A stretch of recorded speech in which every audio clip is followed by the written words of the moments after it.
Because I'll be honest with you, ads and playlists are the top two most effective ways of, new artists being discovered nowadays. Because like with ads, for example, right? You're able to target the exact location that you're looking to hit, the exact interest. So you can pretty much find the exact fan that you're looking for. And then with playlists, you get the natural discovery. So it's like, someone could just be in the middle of a workout and they find your song, or they could be in the middle of like, just chilling out in the club and stuff like that and hear your song. So those two methods are by far the most effective in my opinion. But if I were to pick one, if I only had the option to choose one, whether it be ads or playlists, the reason why I'm gonna say playlist is not just because, I'm one of the biggest playlist curators out there.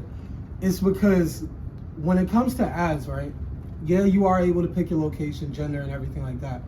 But one big variable that you have to factor in is cost, ad budget. You get what I'm saying? So it's like, what if you don't have the ad budget? What if like you only have $100, $200 to throw up on an ad? It's like, is that going to be effective enough to get you over that hump? Is it going to be effective enough for people to even know or hear about you or understand that you're doing something? So it's like, you always have to factor in budget when it comes to ads, and sometimes you just might not have the right budget, you know what I'm saying, to make it happen. And a lot of times what I noticed from personal experience of running ads for people, with ads you have to develop some sort of momentum for, whether it be Facebook, YouTube, or anything, for the ad platform to even acknowledge your ad and see if your ad is performing well. And in order to really get that acknowledgement, you have to have some sort of a budget put together. You know what I'm saying? So you might just start developing some traction. You get a $300 ad going, now you got, say, 50,000 views, for example, right, on a Facebook ad. And then it's like, yeah, you're starting to get some Shazams and you're starting to get the discovery, but it's like, you got to put that 300 back in there. You get what I'm saying? And it's like, next time you got to put 200, now you got to put, so it's like, it's something that you're going to have to constantly keep feeding. And the moment that you stop feeding that ad and you stop feeding it, it's totally going to die down. It's kind of like something that you're constantly watering, and if you don't have the budget in place, it may not allow you to reach the target that you were looking to reach. While on the other hand, playlists, yeah, a lot of times you do have to pay curators to listen and pay to get different lists and stuff like that. But one huge difference with playlists is, say if you land on a playlist, for example, that has 200,000 followers, right?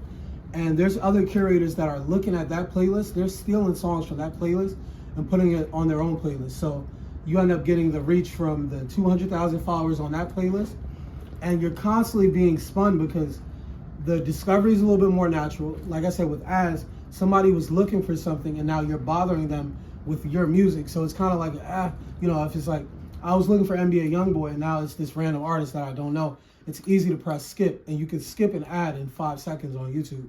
You know what I'm saying? And totally like get off of that ad. So if you're not what they were looking for, they might totally skip you and just keep it moving. While on a playlist, it's a little bit more natural. You know what I'm saying? So if you're in the gym working out, in the middle of pumping a rep and another song comes on, you're not really going to stop it. So as long as you have decent music, you should be able to perform well on playlists.